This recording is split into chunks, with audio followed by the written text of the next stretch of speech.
Hello, I'm Matt Weaver from IntelliGrow. In this chapter, we'll be focusing on late fall preparation for winter diseases and spring greenup.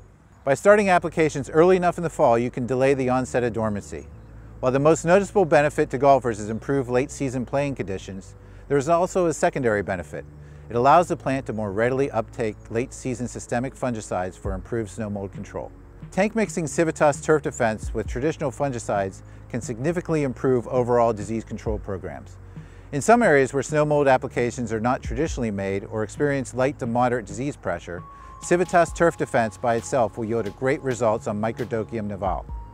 Lately, recommendations are including Ethifon into late season programs. Testing to date has shown great results utilizing this combination.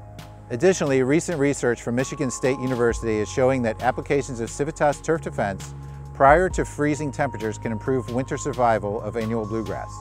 The thought is that there is a relationship to fatty acids and the important role they play in turfgrass winter survival.